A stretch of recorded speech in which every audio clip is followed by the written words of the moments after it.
of magic from him, perhaps. It's a good ball. Racing. It goes towards Owen Roy. Brilliant save, it's in! Walsh has scored! Leicester City are in dreamland now! Vardy in the middle. This could be a huge moment. Vardy scored! And it's pandemonium in Leicester. Mahrez with his left, Albrighton with his right. It is Mahrez. It's a good ball in. Morgan's there. It's in. Leicester City score. It is a captain's goal from Wes Morgan, who lifted the Premier League trophy in May. He might have played a big part now in taking Leicester City through to the quarter-finals of the Champions League. Lift the trophy to the skies.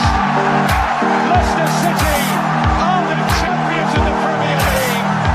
5,000 to 1.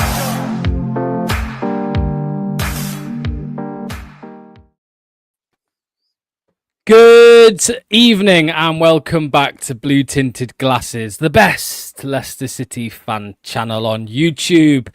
It is Monday night, which means it's time for the live fans call-in show. If you are regulars to the channel, watching the channel every day, every week, then now is your chance to actually come on and have your say about anything you want. I've got a feeling the main topic of conversation tonight will be the manager situation. Maybe a bit of Conor Cody. I've seen some news on that recently, so we'll talk about all of that. Before we get into it, though, Ragsy, what's going on, mate? How are you? Good evening, everybody. Yeah, my first time being a co-host, so I'm intrigued. I've been in the middle. It's sort of like I've got this nice little place on the right here, so no, that's good. It's good. I'm all bar any car business that's been the bane of my life recently. But yeah, oh, mate, I saw that. That's shocking. That is shocking. Oh, that is shocking. Yeah. Yeah. For context, Ragsy's car had a hit and run. There we go. Someone damaged his car and did a runner. Shocking, mate. Shocking. Okay. There's a lot of comments flying in. Make sure to keep doing that, people. Whoever doesn't want to call in, stay in the comments. That's absolutely fine. Get your comments in. Let's see who's here quickly. Mr. Fatawi is here. Hello to you. Scott, evening to you, mate. Zaid, good evening. Jacob is here as well. Hope you're doing well, mate. Kunal, Azola, Tony, James. Jacob says, any more news on Dyche after the weekend? Mate, there's no news. All we get is there's a journalist war going on, as there quite often is with Leicester. You've got one side saying it's this, it's that, and then another side saying it's not true. So I think was it the Sun, Ragsy, who said that he is lined up to come in next, and then it was TalkSport who have said the club have said no, he's not. No one's lined up.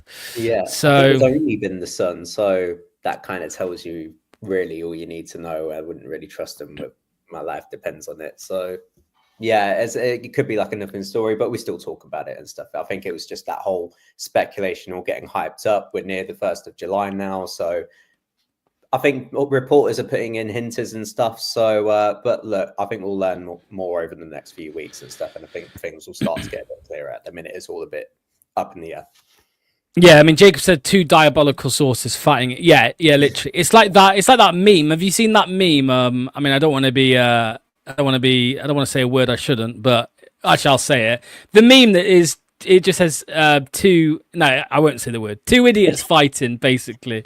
That's what it's like at the minute. You remember what happened with You remember what happened last year, though, with Graham Potter? Like, Fabrizio Romano, yes, Graham Potter's coming in, he signed it up, and it ended up being Cooper. So, one thing is for sure, Ragsy. Well, one thing is for sure, Ragsy, the club are very secretive, and they actually do a good job at keeping a lot of things very quiet. They are private, and they'll, I think I mentioned it on a previous stream, they're not really going to enforce themselves to do business until one part of it is done, and then they'll move on to actively going out there and looking for managers and stuff. So I don't think that process has started yet.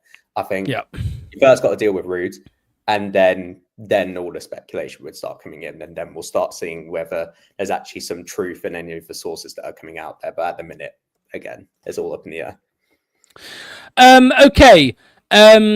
I think last week and the week before I said make sure you're in by 7:20. However, we have a full house already. So if you are trying to join now and you can't, it's because the house is full.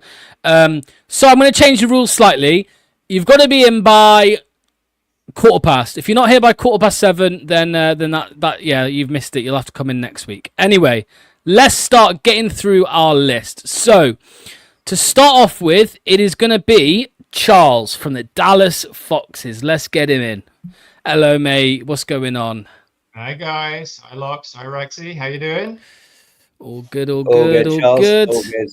Nice to Big see day you, mate. tomorrow, I think. Big day. Emergency meeting. I think it'll all come down tomorrow if anything comes down. But we'll see. Wait, what's happening tomorrow? Well, isn't it like that's the day when the PSR, isn't it? No, that's next Tuesday. Next Oh, is Tuesday. it? Oh, next Tuesday? I thought it was July the 1st. Oh, shit. I've got to wait. Yeah, that's next Tuesday. 1st of July, next Tuesday. Yeah. That's tomorrow. Is that today or tomorrow? No, it's the 23rd. Next okay. Tuesday. Oh.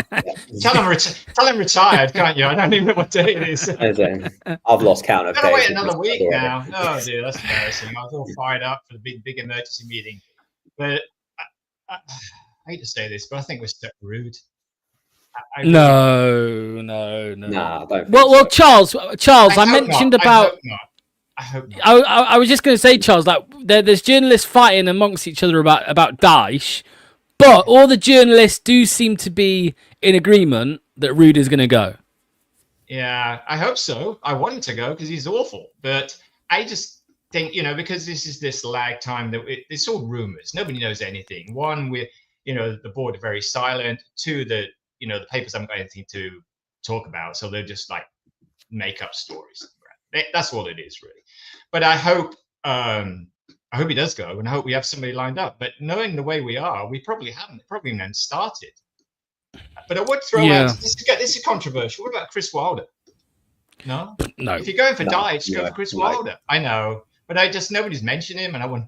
But Sheffield United, he nearly got there to the last game. I mean, not to say it's another Sean Dyche, really, but he's free.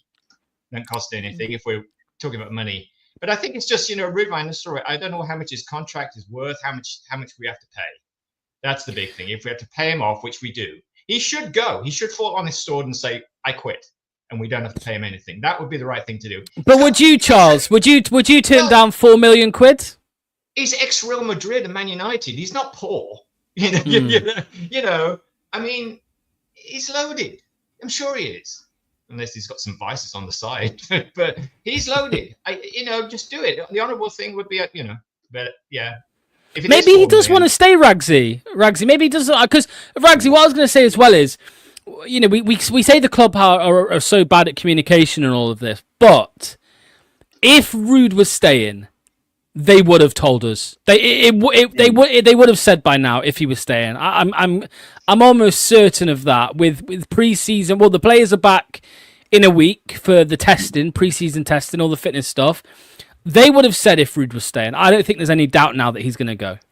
Yeah, and I think the reason is, and I think they're following Tottenham's sort of route. It was complete radio silence with them, even after all the parade. They allowed Ange to have his plaudits and stuff. And then the first bit of news that came out from Daniel Levy was that they were going to sack Ange and stuff. So I think it will end up lining up like that. I'd be incredibly surprised and kind of distraught if it turns out that after all this time that they stick with Ruud. Because again, you're going down the United route of being like, you interview and to throw all this speculation up in the air. Because one thing you can say about all this news coming out is that is leading to Ruud sort of leaving. So if there's at least some sort of hinters there from the outlets there, they're suggesting, oh, okay, they kind of made their mind up, and they're sort of putting hinters out there to managers, agents and stuff to try and get them to gauge any sort of interest and being like, would you be interested if it did come available? So it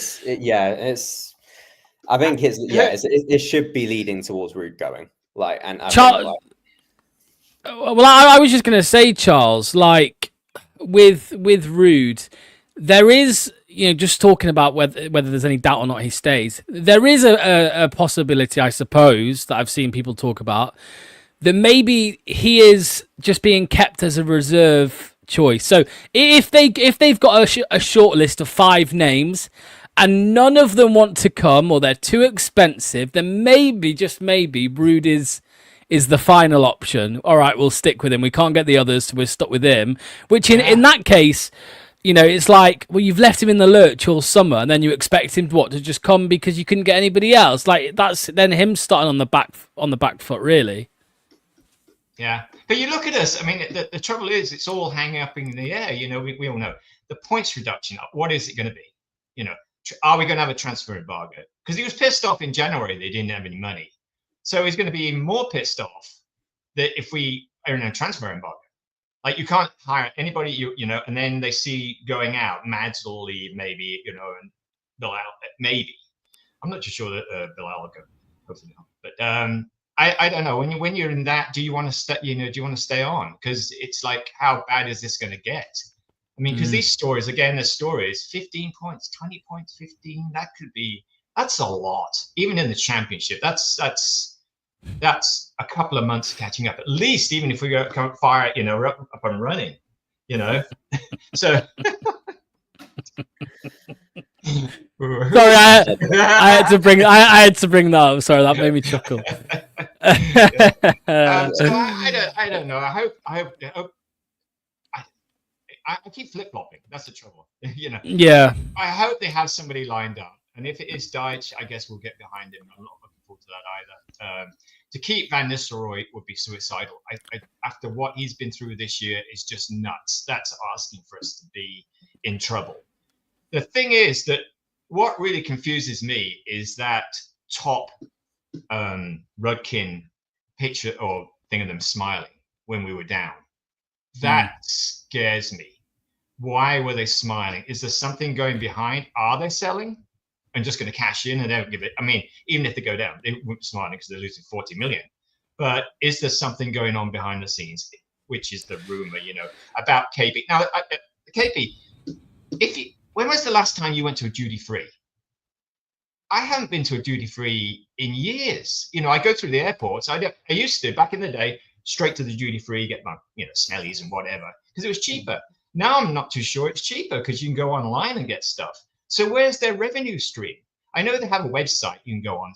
Is it cheaper than going online and just getting it directly? Or, I mean, are they in trouble? I know there's rumors. They lost 19 million last year, which is not a lot. They're in trouble. They're in trouble from the reports and the articles coming out this week and in this weekend in particular. Yeah, they are in trouble. They're negotiating with the airports of Thailand. I don't know the ins and outs, but they're negotiating with the airports of Thailand. And yeah, the Sun have done a piece today. Obviously, they're gonna clickbait, but they've been saying that they could face bankruptcy and all of this. So there's stuff going on. There's stuff going on. But just quickly before I let you go, John, what I was going to say on this front is that, you know, King Power have just brought in a new CEO. Right. So they've brought in help, but is it too late? And you could now say that's what's happened at Leicester. They haven't even brought anybody in yet at Leicester to help them out. By the time they do, it could be too late. You know, well, it is too late. Look at us. You know, we're in the mud. We're in the mud. So, yeah. Just quickly, Charles, for you there. Look, Manny says there's been a downturn in tourism, particularly from China. KP are attempting to reduce their liabilities by closing down stores and cancelling contracts to counter. So they're in the mud. They're in the mud, basically. Yeah. But yeah. So, you know, we'll see. Who would take out the job, manager's job, knowing that with this points reduction and transfer embargoes, I'm not too sure anybody would be interested. That's why I think, again, we might start with Rude, which is... It's frightening. It's frightening. Charles, yeah. I'm going to let you go, mate. Thank you so much, mate, for calling in. All right, we'll see you very soon. It is. I think it. I don't know. I mean, I've been doing like lists, Ragsy, in my head, like, oh, who would I prefer? Yeah. Who would I prefer? I think I'd prefer Rude over Wilder. That's about it. That is literally about it. Like, I don't think.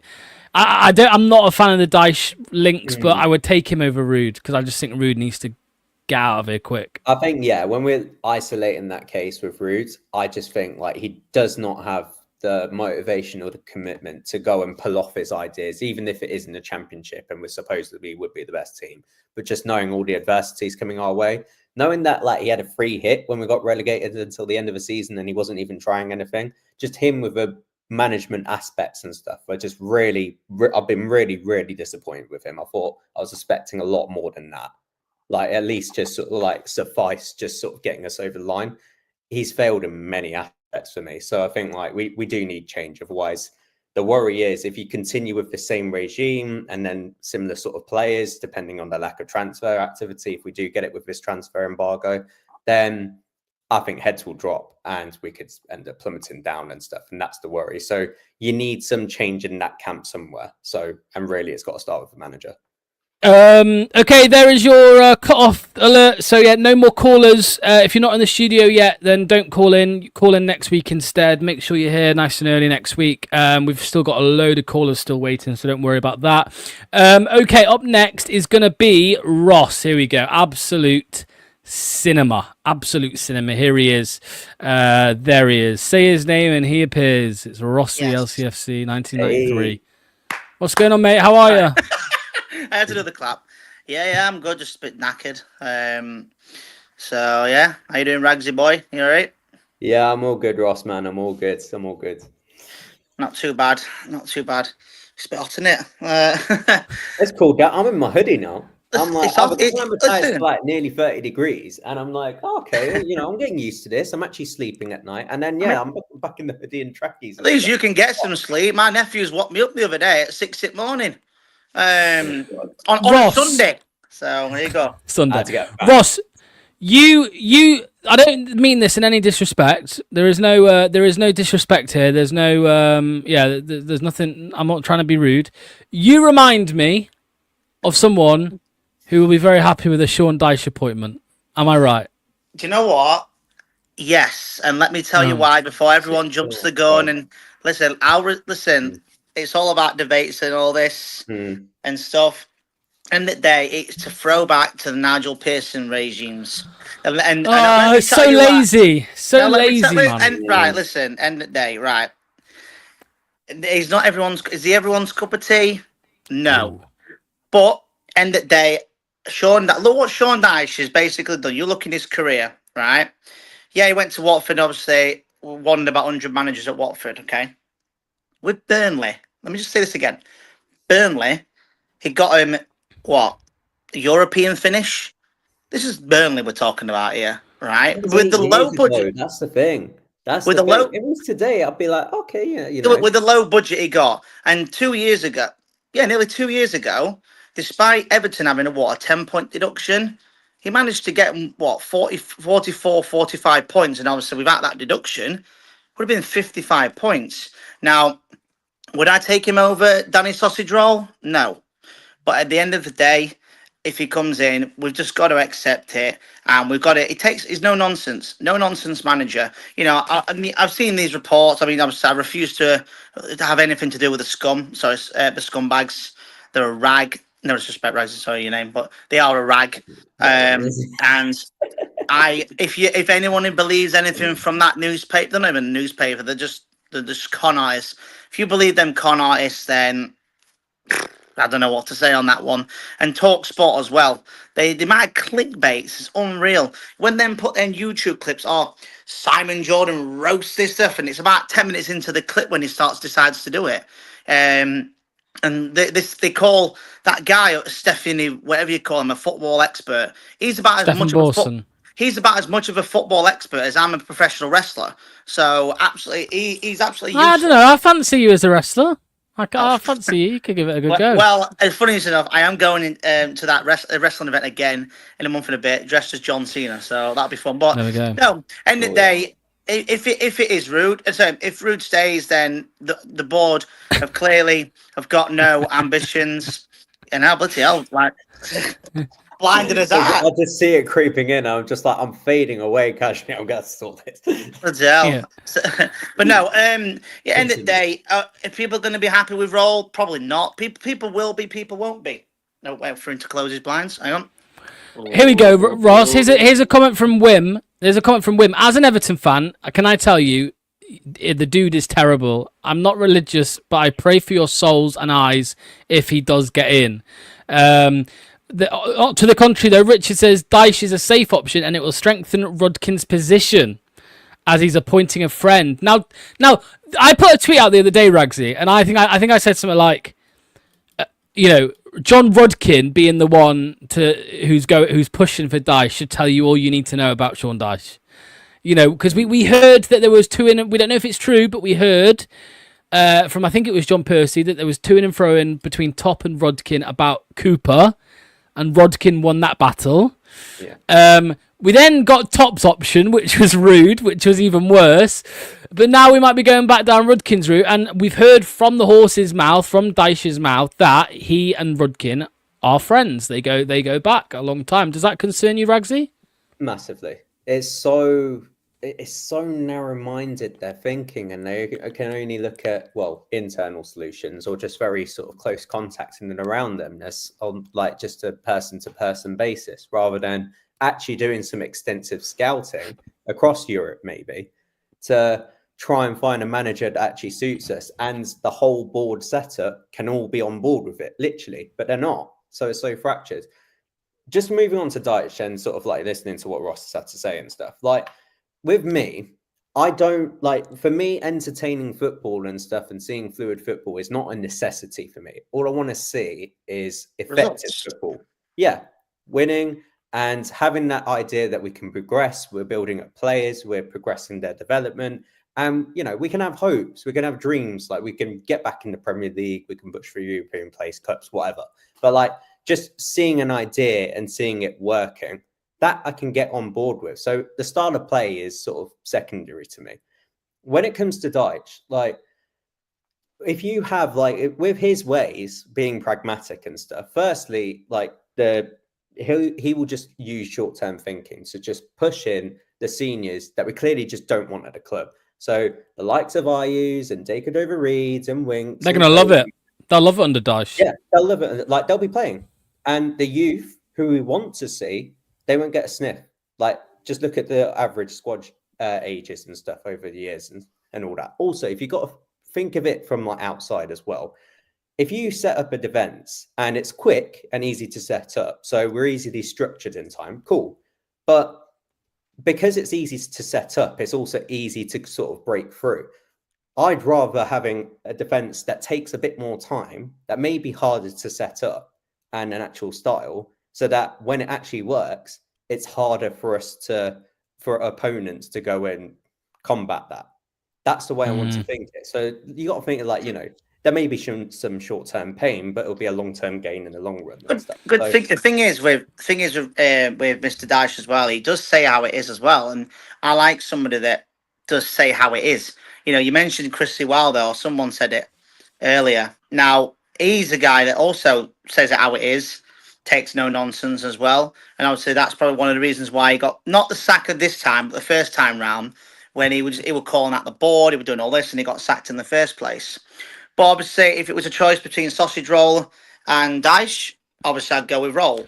So Danny Roll's your number one choice. I've said this. I said this on in general. Roll is my number one, but as a plan B, as I said, there's always a plan B, or knowing plan B, C, D, and anything.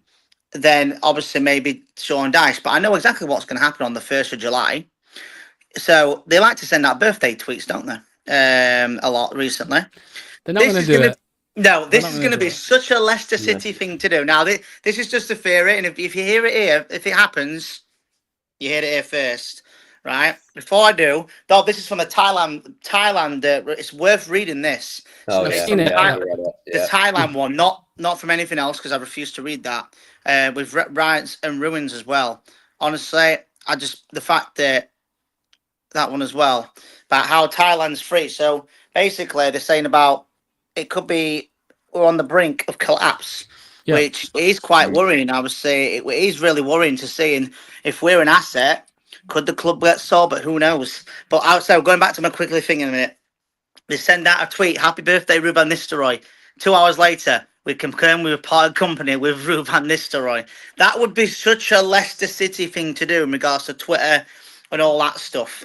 They should just say they're too soft. Yeah, they should just say, "Happy birthday, Rude. Here's your £4 million payout for your birthday present." In a card. Yeah, that's what they should do. End of the day, if Roll's number one, I would take Dyche's number two. If Roll, because let's be honest, we all thought Roll was going to go to, is it Stuttgart or Schalke? I don't know which one it were. And obviously he didn't get the job. Middlesbrough have now gone with someone else. Yeah, Rob Edwards. You've got Norwich have gone with Liam Manning. So all that opportunity leads to that. And just a very quick one. You know how obviously we're on about owners and stuff. I actually asked Rob Tanner this the other day while I was on Jack Whistle Layfield show, the Final Whistle show, sorry. And it said about Milan Mandaric as a good throwback. A very Yes, good I've throwback. I read that he was he was thinking about trying to save Wednesday, Sheffield wasn't he, Wednesday, as well. yes. So, but yeah, I don't know. We'll have to see. Didn't he used to own Wednesday, didn't he? So he did own Wednesday. He went Portsmouth, then he came to us. He saved our club. Let's not forget that. He saved us from going out of existence. You know, he was a guy that was ruthless when it came to management. Now, people talk about other owners, they've sacked him and all that. Milan Mandaric sacked a lot of Martin Allen after 4 games because he had a disagreement. He sacked Paulo Sousa. I mean, we did lose 6-1 to Pompey. You know, he did sack Nigel Pearson. Oh, no, he did sack Nigel Pearson, but he let Nigel Pearson go to Hull. And he brought in Sven-Göran Eriksson, you know, and stuff like that. So he was a ruthless guy. So I guarantee you, if he was our owner right at this moment, Ruud wouldn't have even made it to Tottenham away, or he wouldn't even made it. Yes, he is still alive, but he wouldn't have even made it to probably, I don't know, Fulham at home. Honestly, wouldn't. Right, Ross, I'm going to let you go, mate. Thank you for calling in. Much appreciated. We'll see you very soon. He's eating his crisp. He's buzzing. He's had to go so he can eat his crisp. He's been waiting that long. I don't know if you saw this, Ragsy. There's some, Turkey Al Sheikh is looking around the championship for a club to buy. Yeah, Simon Jordan was there. Give me the oil money. I'll have the oil money. Yeah. Give me the oil money coming in and stuff. So, but that's the thing, like, you know, well, for the answer and stuff to go out to people who say, oh, okay, who's going to buy us instead? Well, there's a prospective owner out there. So you got to look. You got to do your due diligence and research and stuff and sense an opportunity. That's what we did with Mandaric, and we talked about him, and he sold at the right time to Vichai. And, you know, we've got to do the same again. Yeah, 100%. Right, next up on the list, it is Ethan, all the way from South Africa. What's going on, mate? How are you? I'm getting you guys. I'm freezing here, by the way. I think it's about like 3 degrees outside. So, I'm in jealous. Like, layers upon layers. Yeah. But yeah, I wish it was 3 degrees here right now. Yeah. No, you don't. I have a fire going in my house right now. I'm not getting any of it. But talk to us. Yeah. Yeah. Talk to us, Ethan, mate. What's going on in your head, mate? Who do you want? What do you think is going to happen? Talk to us, man. I'm worried about getting Daesh. I don't think he's the right appointment right now. It's similar to last season with Cooper, right? You don't want someone coming in at the end of the season who's more of a firefighter coach. I think if the board really want to be ambitious, they go for a more ambitious manager. There's like 5 criteria for me. I want them to be tactically flexible, so they can be defensive, they can be on the transition, they can be in charge of a game. They need to be tactically flexible. They need to have a good talent ID, right? Squad management and transfers. They need to be able to coach and develop players, because ultimately that's the Leicester City model, right? You develop players and you sell them. They need to get the fans and players on board with the project, right? You don't want what happened with Cooper, where the backroom staff and players were upset, and also the fans were in outrage. And that's the same thing with Ruud. And then they need to have clear communication, be committed, and actually talk the talk that they're talking. So for me, like, I know this is an outgoing out there example, but I'd love a Danny Roller or Lee Carsley. We need someone who's going to be an Eddie Howe at Newcastle, right? Who's going to stick here, who's going to develop players, right? Because if you think about it, Eddie Howe at Newcastle, he was facing tough times. Very, very, very difficult situation. He transformed Joe Linton. He transformed Dan Burn. Transformed Jacob Murphy. So he's done very well, yeah. Done very well. And we need someone like him in our club. But obviously, we need people at the top who are going to try and back him. And that's a very important thing, right? You don't want someone like Ruud who's very ambitious and then he doesn't get any backing. But my two names, Danny Roll and Lee Carsley, it's tough. But if you sell Carsley a project, you have Seagrave there, you have a really promising academy. You give him not full control, but you give him a lot of tools to work with. I think he might, but for me, Danny Roll is the number one. Ragsy, what do you make to? Yeah. Go on. I was going to ask about Carsley. Go on, mate.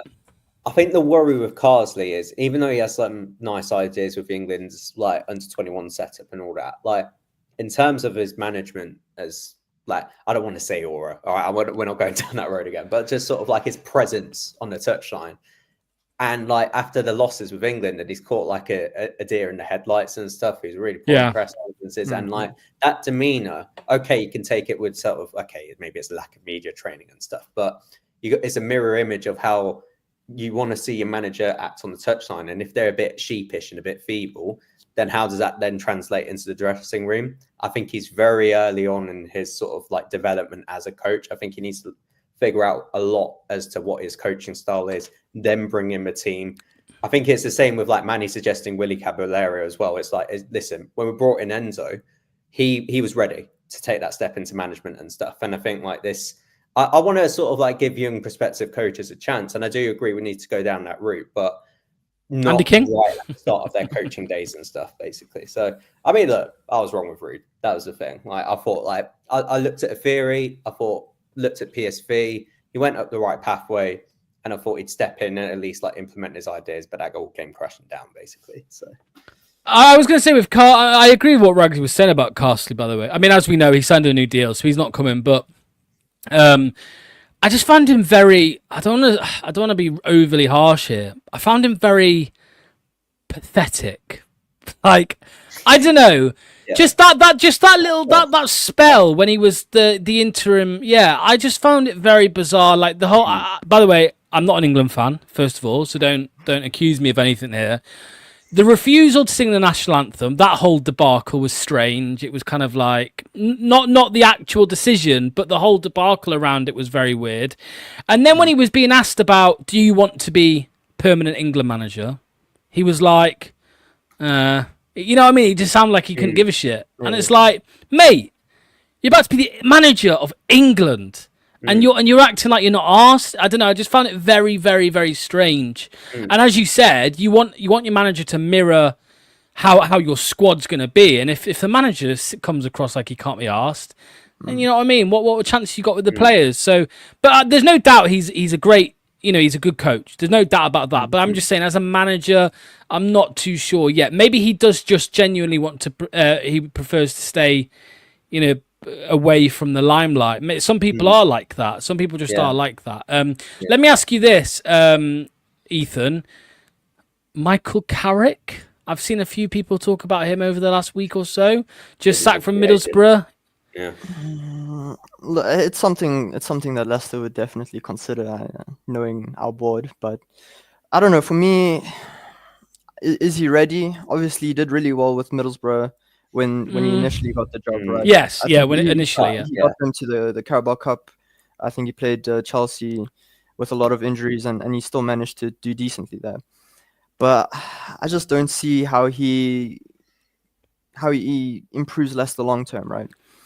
Does he really develop world class players that are going to be sold for 50 million, right, or more? I don't know. I want someone that's going to come in and really, transform the team and improve the team on an individual player basis and as a team as a whole. But yeah, the options right now aren't really exciting. But if you want a stopgap, say Sean Dyche on a 2-year deal, right? He does well in the Championship, steadies us in the Premier League, keeps us up, and then he's gone. Then you can really build off of that. But yeah, I'd prefer to have someone who's here for 4 to 5, 6 years. Really put their stamp on the club in a positive way. And it's up to the board really, because they're the ones who make the decisions, and it's all about their priorities. Are they willing to not get promoted this season? Are they willing to build a longer project for the future? But I think Danny Roll is the right man. I think if you look at him, how he deals with his finances, how he's coaching and he's implementing tactics at Wednesday in different games, right? He mixes it up. So he's someone that I'm very excited to see what he can do with a better team, with a bigger budget, hopefully. And I'd say give him the keys to the job. If it's Rude, it's not the worst. It's not the worst, but I mean, the stadium is going to be so depressed. I don't want to watch Leicester under Rude. It's just we've been there, we've done that. Ragsy, I don't know about you, mate. I agree with what Ethan just said. I feel like just if Rude stayed like pre-season, it would be so underwhelming. Like, no, there will be no excitement. If Dyche comes in, there will be.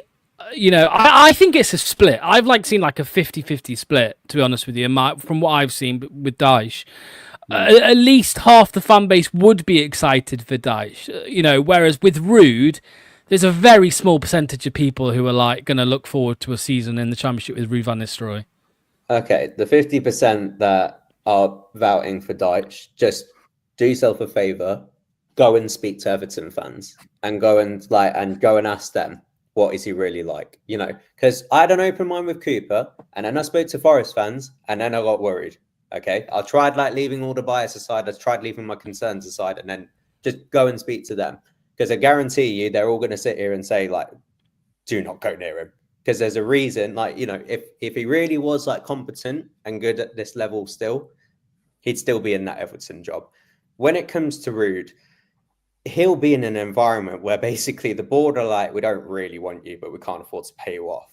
He's around players and stuff that are still pretty meh around him, and will just keep on going through the motions. And the fan base are not wanting him either. And also he probably wants out as well. He's just probably waiting for his compensation. So that sort of quartet of just toxic nature and stuff all combining and stuff is a really, really bad combo and stuff. So it's really not a road that we want to go down at all. It will get bad very quickly, and you'll lose the support and morale will just drop it will.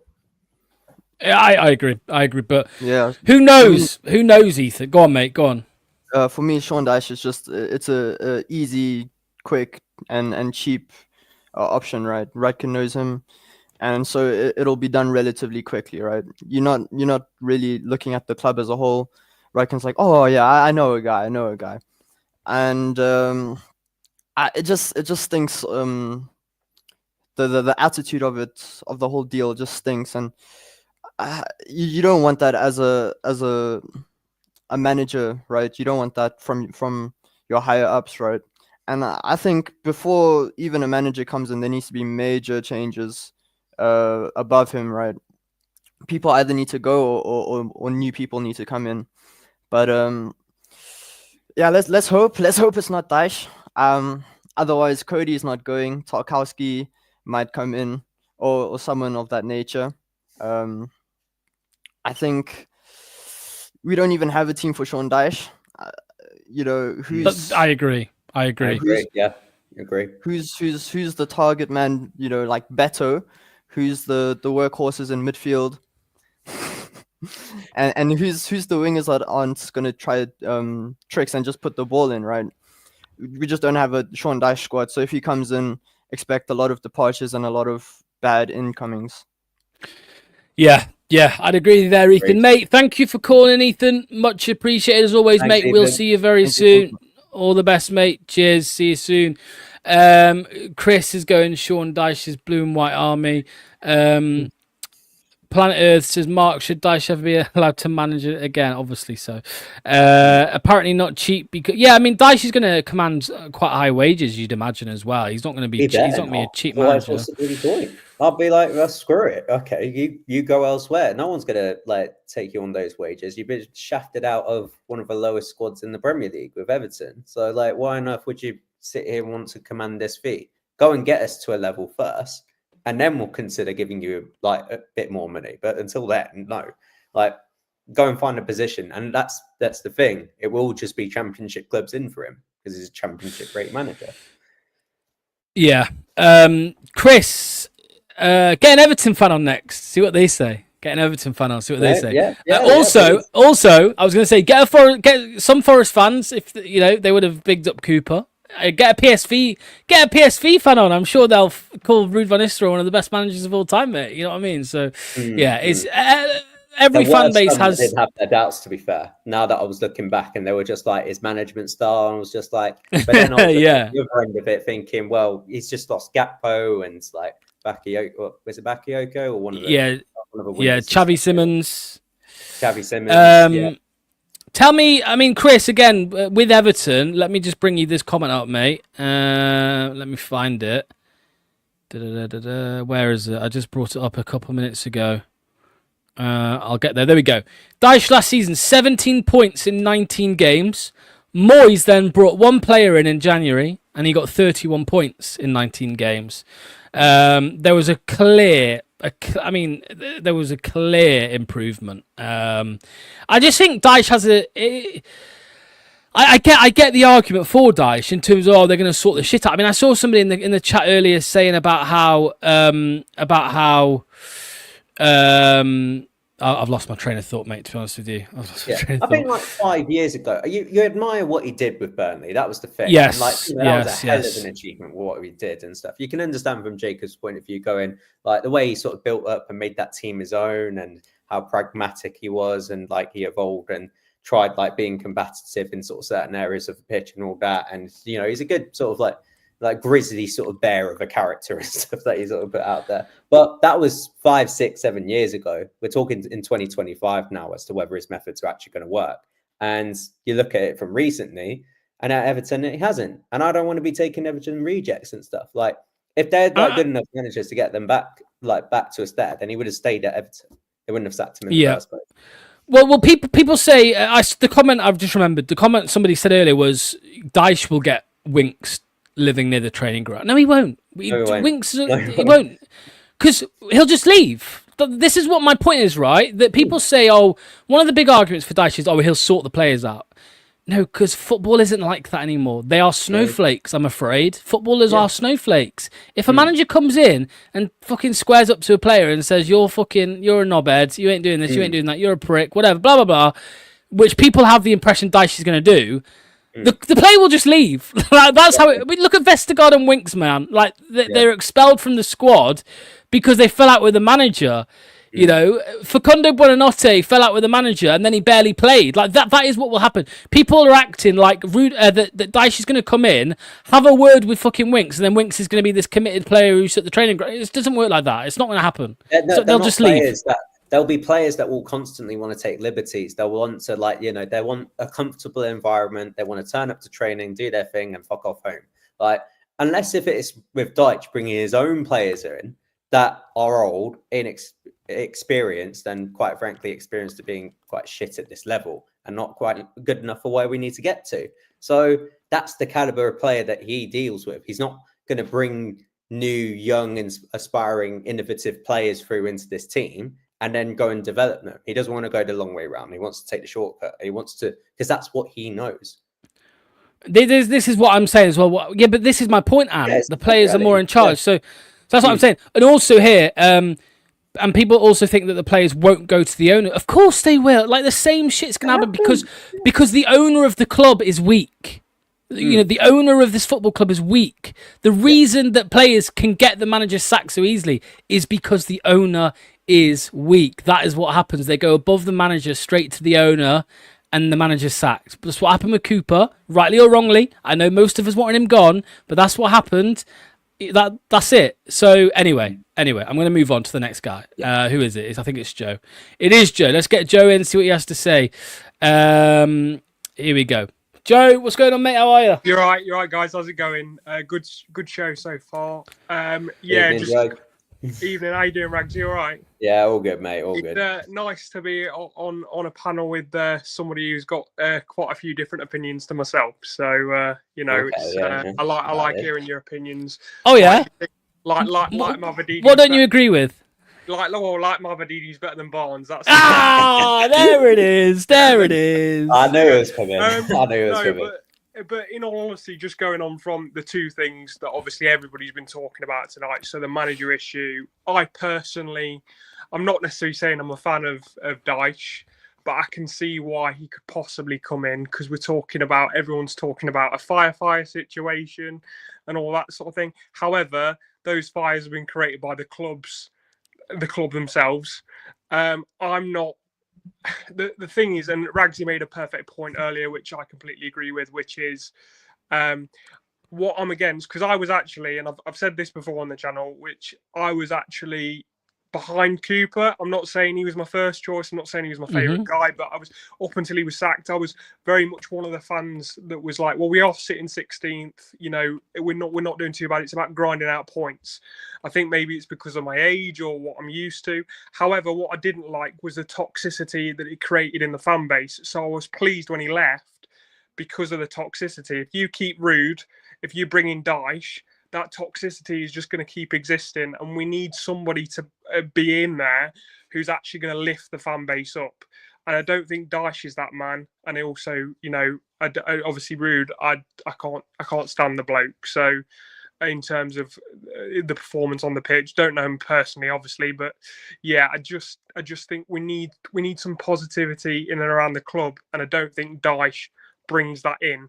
So as much as I don't think it would be a bad appointment in the footballing aspect, I don't think it's a good idea for the fans, because ultimately we're the ones who have to go every week. We're the ones who support them every week, and we need to get that atmosphere going, like we did under Enzo at times. You know, and that is fundamentally, that is so important. And I just wanted to know what you guys thought on that particular aspect, getting the fans behind the manager, because we need to. Yeah, Ragsy, how do you think they do that? Because some people say it's the style of football that gets the fans on board. Some say it's just winning games, but then the Enzo, you know, the championship season last season kind of proves that not to be the case, because we were winning a lot of games and the atmosphere was still a bit shaky, and you know, fans were getting annoyed with Enzo Ball, even though, you know, he'd won every game. Well, how do you think, you know, the club has a shift in mentality with the fans as well? Like a new man coming in and suddenly the atmosphere starts improving. How does that happen? It's like what Enzo did though, because like I think it's just with Enzo, I think there was like it really was a minority of fans that were just sort of like, or the day trippers that would end up like wanting to go leave the game 5 minutes early because the game was done. So I was like, I'm not really sort of interested in what they've got to say in regards to Enzo. But what he did at the time was with fan engagement, and he built that bridge, and that sort of connection was back. Even though we're in a league that we weren't supposed to be in, like we shouldn't have been in that position, he managed to build excitement, and you could see progress, and you could see players actually wanting to engage and fight for the badge in a way, even though, no, it sounds cliche and stuff, but like the morals, the sort of principles, like, and he was outlining them, and it was clear, and he took no bullshit, and you know, he had like his stance, and you admired that in a way, and you saw a likening to him, like whether you sort of like agreed or disagreed with his style, you knew what you were getting from him. So it's about like having a manager that knows his principles and can convey them in the right way, so that not only the players and the staff know it, but also the fans and the board as well, so that everybody is almost on board with it. Well, yeah. So yeah, sorry, go on. No, I was just going to say as well, I think another black mark that's against Dyche's name is, you do think, you know, we've just signed these exciting youth players on contracts. And the worrying thing is, are they going to get the game time that they would do under a different manager under Dyche? Which, if you look at his track record, he's not known for playing the youth massively, is he? So, you know, I'm not saying I want to see Jeremy Wonga play 46 games next season, but I want to have a real good look at him, especially because it looks like we're going to be able to sign him on a contract, obviously, when he does turn 17, just because of the scholarship deal that he's just signed. So for me, it's important. Also, with a club in our financial position, he could very much in a year's time be a very good sellable asset. And I know that's kind of thinking a year ahead. We want to keep him, but you've got to look at the sellable assets we've currently got. If you've got teams like Real Madrid, Liverpool, Man City looking at him, having scouts, he's obviously a sought after asset.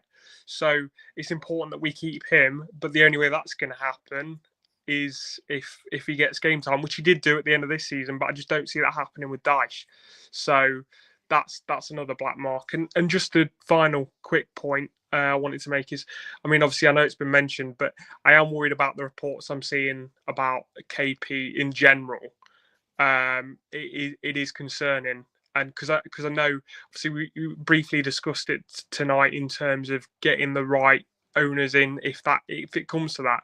But it's not as easy as just flicking a light on, is it? So it's just slightly worrying in terms of the future of the club gets put up into the air again, which is something we don't really need. It was interesting though, Joe, reading through some of the bits from that article. Let me just bring it up now. Where is it? Here we go. Some of the quotes coming from that from that piece from Thailand. So it says, it's like a patient surviving on oxygen, he explained. The company's intention was to ask the Airport of Thailand to remove the oxygen because we can't cope anymore. This was the signal we've sent. The errors occurred due to miscalculations in the original assumptions, particularly regarding COVID outbreak. And then he said, we're in a position where we're saying we can't manage and we're asking the airports of Thailand for help. We'll listen if the conditions allow us to remain profitable. We'll stay. If not, yeah. So they're in trouble. That is it, really. So yeah, it's. Rags, anything to add to that, mate? Does it concern you? It might explain why the club feels like it's in limbo, because King Power are clearly in limbo as well. Yeah, I felt like, well, personally for me, I felt like I've had suspicions for a while as to when, in regards to Iowa, as to whether he's wealthy enough of an owner to be able to run a football club of this size, considering the assets that he's got and what's been going on with King Power over the course of COVID. I was running along the assumption with like Rob Tanner, knowing that Susan Whelan was there, sort of helping out with King Power things and stuff, thinking, and they're sort of sitting here saying, oh yeah, King Power, yeah, it's getting trade, it's doing well. So you kind of sort of think nothing of it because, well, exactly the same about Leicester, that's the thing. But then this sort of came to light, and it is extremely concerning, and they've got to make a decision, and they need to be what they haven't been for a long time, and that's be decisive and stuff. They need to put this to bed. They need to sort of whatever it is financially. Sorry to interrupt. They're not decisive, are they? That's the problem. Exactly. They haven't been since 2020. Yeah. Since Vijay passed away, really, they've not been decisive at all, and that is the major concern. You can say, "Oh, this is what we want to happen. We can see this needs to happen," but it doesn't happen. Sorry to interrupt. I just need to make that. No, not at all. No, you're right. Joe, you're right, mate. You're right. Well, Joe, next call-in show, which will be a week today, we will potentially be 24 hours away or less from fine. Mate, I've just got this feeling, if it is true that we're waiting, mate, if it's true, it is going to be a crazy week next week. It is going to be nuts. I'm talking 5 emergency streams next week on the channel. That's my feeling. So yeah, I don't know. We'll have to see. Joe, thanks, mate. We've got a comment here. Look, Josh said Richard call Richard. No, Joe. I think he's. I think he means you. Yeah, Joe, caller of the day so far. So there we go. Yeah, thanks. Cheers, Joe. See you soon, mate. All the best. See you soon. Why am I seeing Manny and Planet Earth scrapping in the comments? Planet Earth, please behave. Yeah. Planet Earth's had a drink. Yeah, Planet Earth's had a drink again. Sometimes you're okay, Planet Earth. Sometimes you're dodgy, mate. Come on, relax, man. Relax. Stop calling people thick. You're calling another comment. Who are you arguing with? Let me have a look. I'm doing some research. I'm doing some investigation here, Ragsy. Yeah, what's happened? We're being mods ourselves.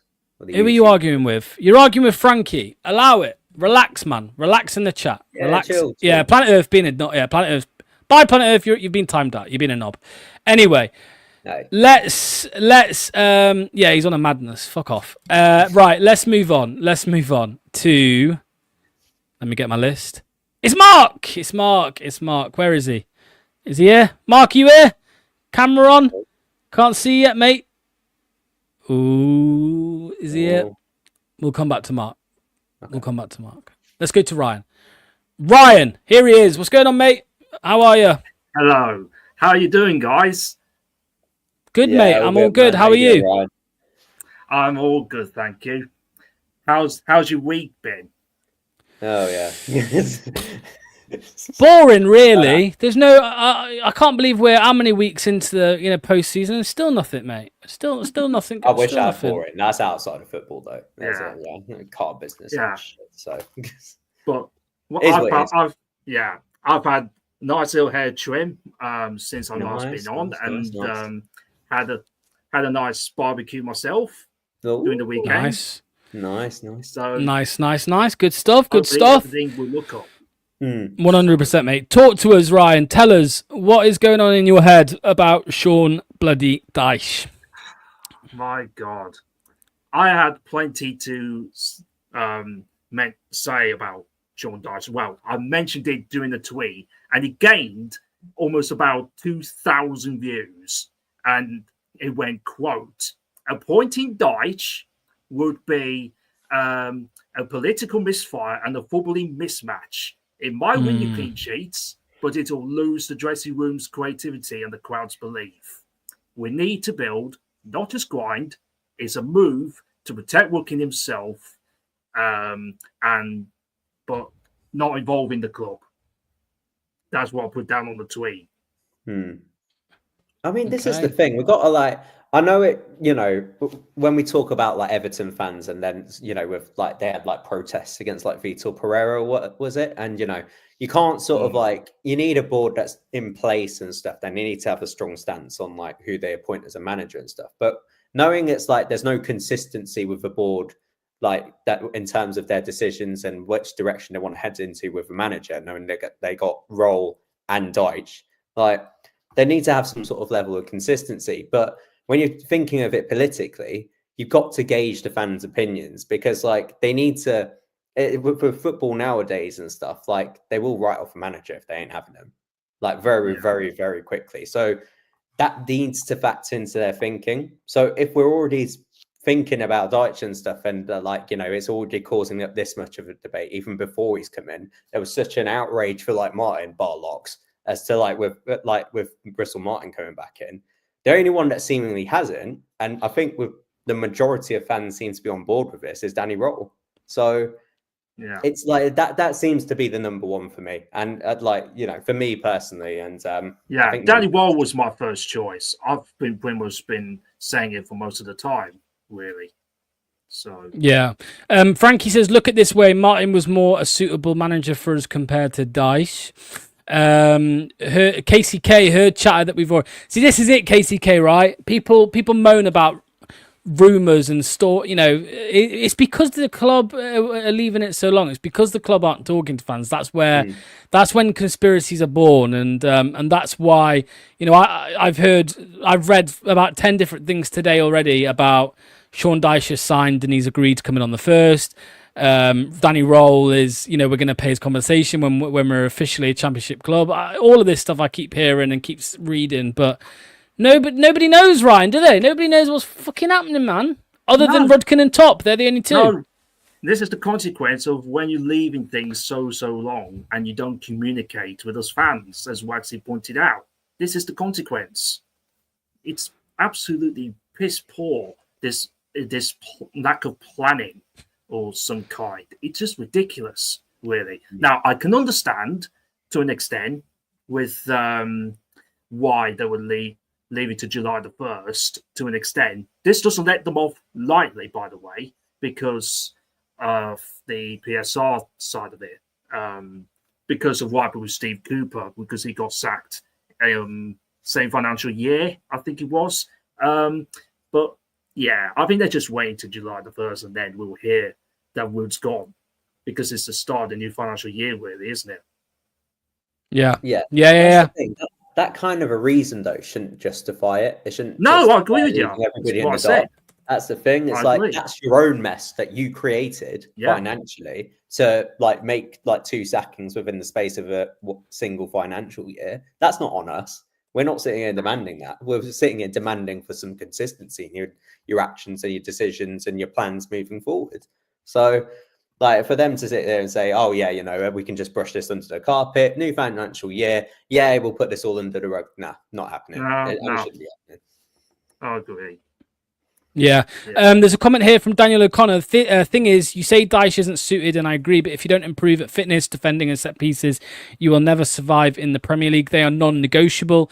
Feel free to tell us a bit more as well about his time. I know you've been leaving a lot of comments, Daniel. If they announced an agreement with Roll, it would mean PSR year gets another 4 million on top. Did the club announce another review for this season, or are they not even going to try and pretend they won't have one? Exactly. Yeah. That's what's happening, Crafty Fox. They're not even going to because they know that the fans would see through it. Yeah. Do you think we could actually be heading that way with what? King Power? Now that it's all come out and stuff with what's been allegedly happening, if this article turns out to be true, like, and they've got 60 days to sort of like either declare bankruptcy or try and retain some sort of financial control within King Power. Do you think actually, like, over the space of next year, we could be talking about King Power selling up? The problem is that, you know, they have it's much more beneficial to them and to us to sell while we're in the Premier League, right? That's the problem. So maybe the aim is to get up and see what their options are. But I don't know. We just don't know. We just don't know what it means really for the club. You would expect that if King Power goes bankrupt, if that did happen, you'd imagine they would sell the club. That, in my opinion, that is probably what would come next. But we just don't know. We just don't know. Maybe a journalist who is close to the club, like a John Percy or someone like that, could actually do their own article. But the fact they haven't yet probably shows they're not even sure, you know, what this means for Leicester. We just don't know. Red Bull Leicester, anyone? Oh God. Who fancies a new owner and Robinho on deadline day? Will Top go bankrupt if King Power? I don't know. This is the thing. I don't know. Maybe we'll get somebody on the channel one day who's an expert in all this stuff. But we just don't know at the moment. Let me ask you this quickly, Ryan, before I let you go. So some stats: Dyche 3 wins, Moyes 8. Dyche 8 losses, Moyes 4. Dyche goals scored 15. Yeah, and I think they played the same number of games as well. Stats don't lie. What do you reckon? Does stats lie, Ryan? Does stats lie or not? I think stats lie. I think they do lie because Doc tries to show me stats about Victor Christensen sometimes, and I'm like, well, they lie, don't they? They lie because he's a bag of shit. Well, he's too Danish. He always followed through Danish stuff, so. To be fair, so. But those are results, though. Those are good stats. I like those. Yeah, stats. they are. They're results orientated. I watched some of Everton's games on the Dyche, and they were pretty awful. If I'm being honest, they even found a way to lose away to Southampton. My God, that was pretty awful. Finding a way I was going to say I'm not getting Doc on for financial. Well, we'll get him on for some bits, of course, but like the PSR stuff, he got wrong. Not wrong, but all I'm going to say is that in March or April, if you're listening back to this, I'm sorry, mate, that I'm digging you out here. In March or April, he was telling me we're absolutely fine this year. There's no problems with PSR. We're fine. There's no worry at all. And then literally a week ago, he was like, yeah, we've got to sell £60 million worth of players by the June 30th. I'm like, fucking great. That's brilliant, mate. Thanks for that. He was looking, Mark just said he was looking at Chelsea's numbers, not Leicester. Mixed it up. Right, Ryan, mate, thanks for calling him. Yeah, go on. One last thing. I watched your stream yesterday, Locks, and it got a little bit feisty, from what I heard. It was a little bit tense. Oh yeah, all the guests for the spunk. I don't want to go Yes, the the stream yesterday was full of spunk. From Sunday morning, since the whole Graham and Hill debacle a few months ago, since then, Sunday mornings have been nice and chilled and relaxed. I've just got out of bed. I get out of bed like 10 minutes before it starts. I get a coffee. It was too much for me yesterday. I was like, fuck it. Well, Manny, shut the hell up. Please, shut up for a second, Manny. I had to mute him.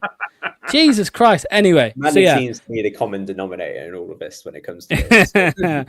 but this Sunday I won't be here. It will be a 0. So we'll see what happens then. But anyway, Ryan, we'll see you soon, mate. All the best. Thank you so much. Cheers, Take care, mate. Duck slander at 8 p.m. Outrageous. Yeah, 100%. Right, we've got We've got 3 callers. 3 callers left. Okay. And I think the next one, we're going back to Mark because he missed. Are you here, Mark? Yeah. Let's see if he's here. See if his camera's here. Oh, I can't see him. Oh no, Mark. Oh, here he is. Sorry, boys. I don't know what happened there. All good, mate. How are you? Weird. Doing good. Hey, Ragsy. Hey, Lux. Good to see you, Ragsy. Hey, Mark. Yeah, how are you? Good, thanks, man. Yeah, hot as balls here. You're complaining Lux 65. It's cooled down there now, yeah. Yeah. Any bombers overhead? Oh yeah. Touch wood. You're going to Charles and Dallas first. Yeah, for 100%. Talk to us, mate. What's going on? What's going on in your head, mate, at the minute? Because we've been speaking about managers for 2 months, I want to say, and we're still none the wiser, really, other than an article from the Sun. Yeah, we're going around in circles, aren't we? I mean, but like you said, what else can we do other than speculate and just talk? I mean, I'm just hoping all this Dyche talk it's a non-starter. Hopefully, like just as Russell Martin was, same kind of reports. It was like, blowing it all up. He's on the way, pretty much a done deal. Nothing came of that. So I'm hoping again, it's going to be the same with Dyche because it's just going to end in tears again if we went down that path. He's not a fit for the squad of players we have. I was reading something the other day that since he took Burnley up the last time and with 41% possession, no other team has gone up in the last 6-7 years with lower possession. It's all been 50+ possession, which just is indicative of his style and teams. He's not not changed. So yeah, I'm really hoping we don't. I might be naive, I'm really hoping we, like Ragsy was saying earlier, we're doing a due diligence and maybe thinking, a little bit left field, outside the box, as we did with Maresca. That one surprised us all. Some young, upcoming progressive manager, they're out there, I mean, look at Brighton. They got Fabian Hertzler, 32 years old. No one had heard of him. Was it St. Pauli, I think he was, in the German Bundesliga 2. So, they're out there. And I know with any appointment, there's elements of risk, if you go down that line. But I think the fans would be more on board on that and would give the new manager, more leeway. I just think we stick with Ruud, it's suicidal. And like you were saying earlier, already straight away, there's no lift. You're going through pre-season, exactly. You're flat, right? So you bring someone else in. What we need next season is especially once we know what's happening with the points deduction, we need that siege mentality. So we need everyone on board, pulling in the same direction. As against the world next season, we need that kind of mentality that fuck them. 12 points deduction. Okay, whatever. Let's do it. But I know we're a long way off from that. But one thing you said there, Mark, which I do agree with, Ragsy, I'll ask you, mate, is Mark said about there'll be no boost. There'll be, because when you sack a manager, we all know about the manager bounce. I mean, even under Ruud, you saw how happy we were when Cooper was sacked, and a lot of people were happy when Ruud came in, and we won the first game and we drew the second, and it felt like even for 2 games, Leicester are back. But if we keep Ruud, there will be no, like I said earlier, mate, there'll be no enthusiasm whatsoever going into pre-season at all. Unless if it's like this huge rebuild that we're somehow unaware of, but considering no plans have actually been put in place with the squads heading into this window, we don't even know who's going out. We have no idea who's coming in if they were to go out. So we have no idea how much sort of control Ruud is actually going to have, like if he were to go and stay. So in terms of plans and stuff, it would just be massively up in the air. So we've hit we're sticking with him, and it's like just using this squad. I know it's not his squad. It's like, it's mainly Cooper's and the managers before that, and he was trying to build something and it all sort of fell apart. He had like a 2-game bounce, and then like the problems all started arising, and it all came in, and that just completely plummeted the morale. So, and we're not even going to get 2 games if we stick with him still. So it is a worry. Like, I wanted to sort of like give him some sort of light and day, thinking, okay, you know what, if we were to go down, if he had like backing in the window and stuff, and we could go and like reshape the squads, if it's a huge mass clear out, then maybe if he really was serious about pushing the youth through into the team, and just sort of like come around with his ideas and stuff, try things, be experiment, like, be like, okay, we'll just use these games like last season as like a free hit or something. Let's just full on go for it. And it ends up like a 5-4 loss or something ridiculous like that. But we saw something entertaining. We saw something being like, okay, you know what, we could do this in the Prem. Like, we fell short a bit here, but this next season in the Championship, this could work. We have nothing from his performances to go and base from into next season. So sticking with him, it's just a terrible idea. Yeah, I mean, there's a comment here, Mark, about first friendly in 12 days. Who is managing this? And somebody else has, jokes about King Power. But at the moment, if the decision, if they are planning on getting rid of Ruud, it will be Andy King who welcomes the players back on the 30th of June for pre-season testing. That is who will be there. So it's just, this is why it's impossible. I just can't imagine a scenario where we won't know more on the 1st of July. Because Ruud, that's when Ruud is meant to be back. What would have been the point for radio silence for these last 4, 5, 6 weeks? Well, and before the season ended, when we knew we were going to get relegated, right? It's just unthinkable that they would stick with Ruud at this point. It just wouldn't. But the scary thing is, at the same time, I wouldn't put it past the owners, because of the crazy decisions they've made. It just wouldn't make any sense. On top of everything, they're just kicking the can down the road, because then, we start the season, everyone's flat. We lose first couple of games of the season. I mean, imagine it's already toxic. Imagine it down there then, and then they're just revisiting the same scenario. Okay, now we've gone through pre-season. We've got the same manager. We're going to have to do something. The fans are just, it's toxic. So then, you're looking for a new manager again. So I'd be stunned if nothing happens. If I had to put my money on something, Ragsy, it would be this. If I had to put my money on something, it would be RVN already knows he's been sacked, and it's just not getting announced yet. That would be that. That's what I think's probably happened.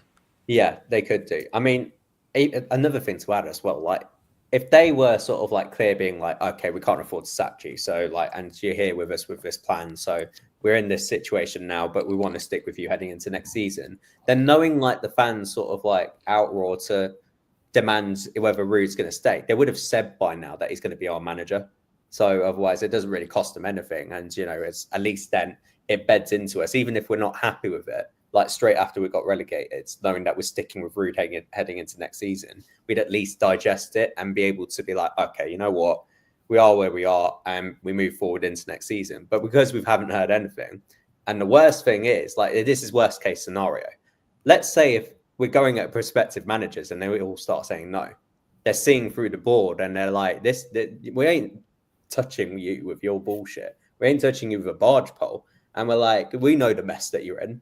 So imagine if they all start saying no. Like, I know it may be unlikely, but what if they're saying with Russell Martin that it was true that he turned us down for ages? It could be. I don't know whether it's true or not, but like, if it ends up being that eventuality, then that it could get bad, and then we end like in that eventuality, we could end up with Ruud, or we could end up with Andy King as manager. I don't think it will. I don't think it will. I think like it will come in clutch eventually. Yeah.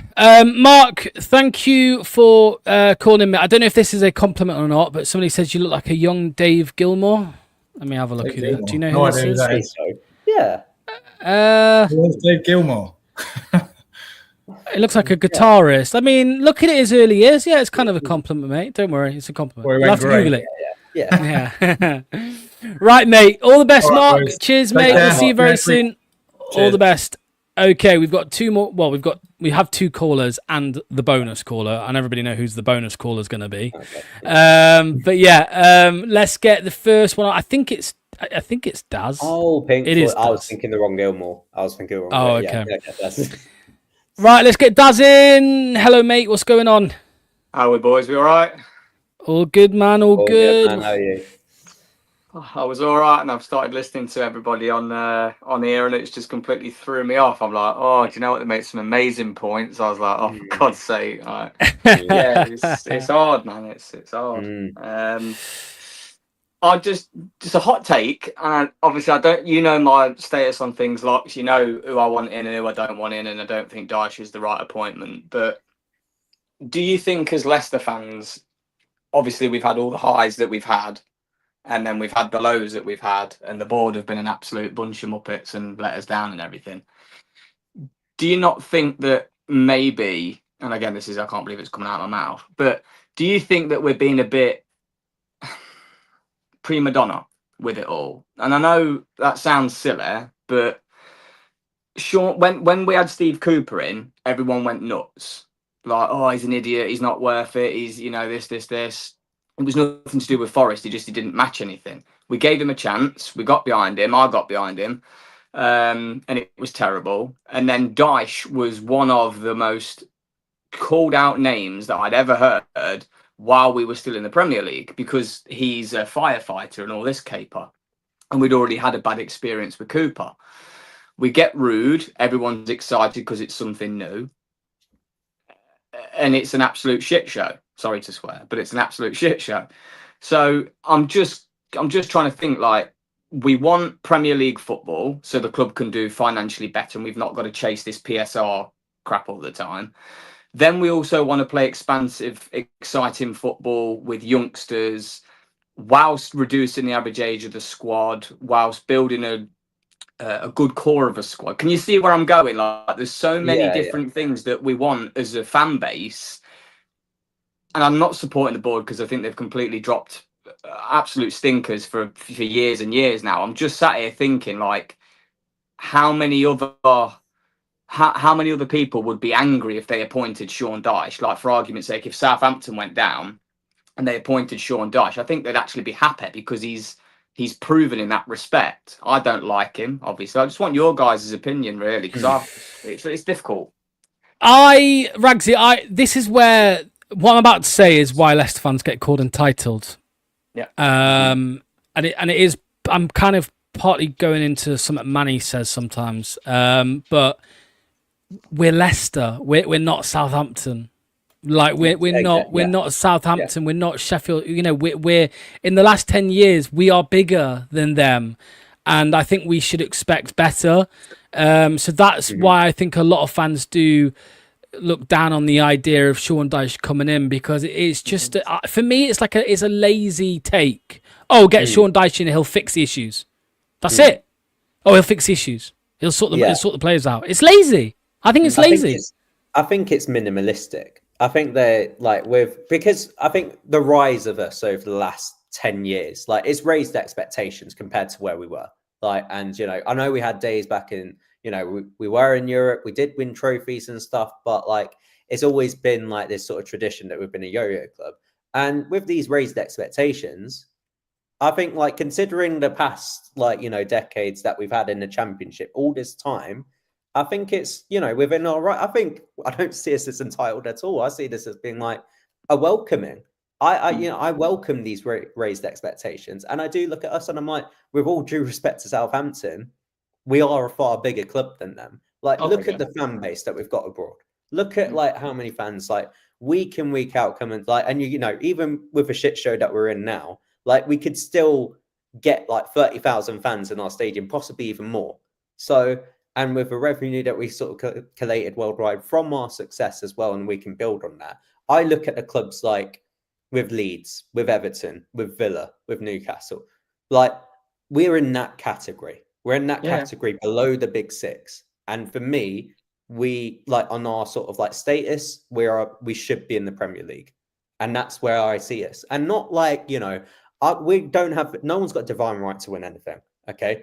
You see like Man United and then they end up finishing 16th or something ridiculous like that. Like, and you know, they've gone like trophyless, and like Arsenal have not won the title in like 20 years. Liverpool had like a bigger drought, but even before that, like we're not out here expecting to go and win big trophies and stuff. We're just saying we want to compete at the highest level and at least see some progress and hope and dream. That's what we want to build on. And if we're falling short before that, then I think we've got every right to go and criticize that personally.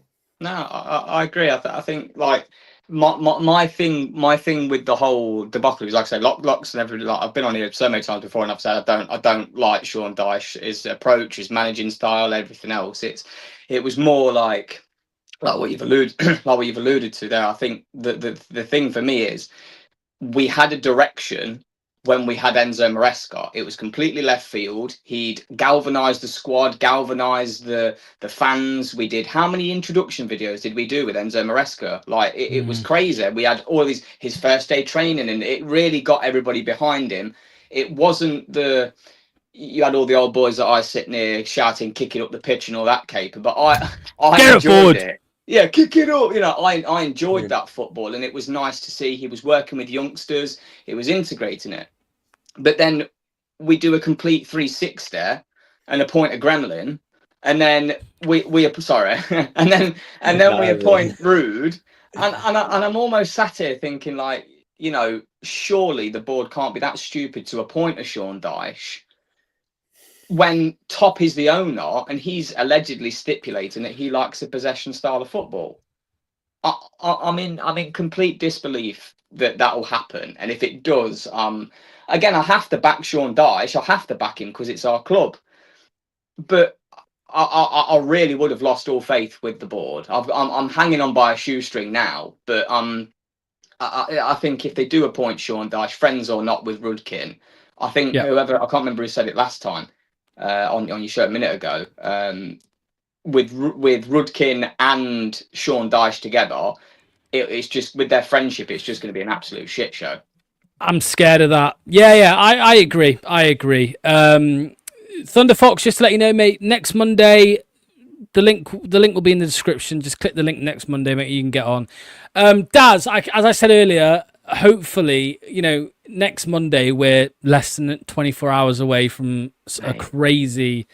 Yeah, crazy week. It should be a crazy week if the rumors are true that it's all going to start kicking off on the 1st. Then, yeah, we'll have to see. But anyway, yeah, 100%. Right, Daz, thank you so much, mate, for calling. Cheers, much appreciated. See you soon. All the best. Okay, Brandon is up next, and he has been waiting a long time. Is it? I think is this going to be a first time caller? I think it's going to be a first time caller. It is. Oh. Let's get Brandon in. What's going on, mate? Hi guys. Oh, look at the backdrop as well. Look at the. Got it all in there. Where are you from, mate?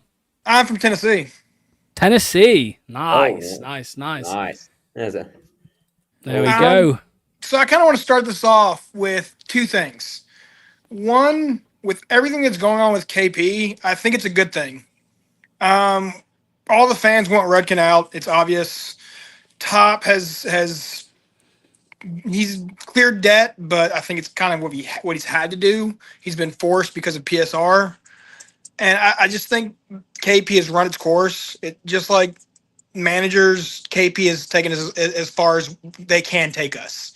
We love them for what they've done. They've brought absolutely the biggest glories to this club, but it's time to go. There's been reports that Saudi have been looking at championship clubs. Bristol City has been looking to get taken over. I would say Leicester is a way better market to be taken over than Bristol City. And then also, on the back of that, if the club is selling, why would Dyche I would think Dyche would, in that situation. I think Dyche. I want to press this by saying I prefer Danny Roll, but in a situation where we have a board turnover, an entire structure takeover, I think Dyche would actually fit that perfectly because Roll still has some kind of up in the air. He's still newer to management, while Dyche has years and years of experience. Yeah, mate, go on, Ragsy. Go on. It looked like you were going to say something there, mate. Yeah, that is it. I completely agree. I think you're looking at this sort of news coming out, if it is true from this source, and like it could be the straw that breaks the camel's back here in regards to King Power. So it could be significant. Like I said before, they've got to be decisive on this. And you're looking at this moving forward now. I agree. King Power's run its course. Like, even if they manage to survive being bankrupt and stuff, even if they manage to pay off the contracts, you're looking at this as a failing business model. And like they're losing out on a lot of money. You're seeing now they're not really sort of gaining a lot of revenue, which I thought wasn't going to be true, but it turns out it is. And, like just cut your losses, like to an extent, take the hit, take the money, and it at least leaves us in a better place. And I'd have far more respect for Iowa if he sold up now, admitted his losses, just so he could leave us in a better place. So whoever would come in next is in a better place and has less of a mess to deal with moving forward.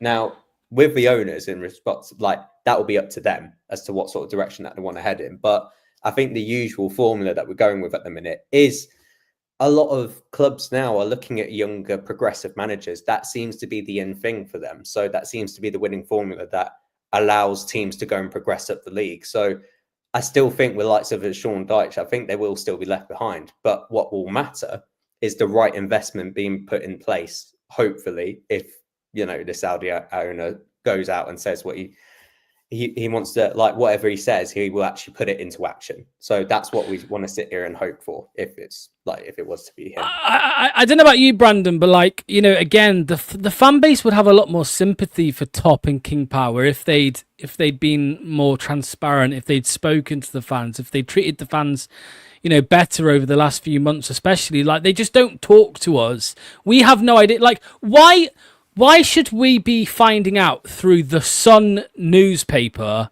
that the owners of the club could be going bankrupt? Like, it is, for me, that on top of the lack of transparency at club level, it's just creating this toxic atmosphere at the moment, Brandon. I do think that was kind of a bit of what we've achieved in the past. I do think Top and his family are very prideful people, and the levels that his dad brought us was amazing. And I think the ultimately not living up to your dad's level is probably very disappointing. It's probably hard to admit. And if they could potentially sell the club and without saying a word and just ride off into the sunset, that's probably what they would do. Yeah, I agree. So, I mean, like I said, it's a shame. I love the club. I started to support the club under King Power, and it's just a shame how we've fallen so far in such a short time.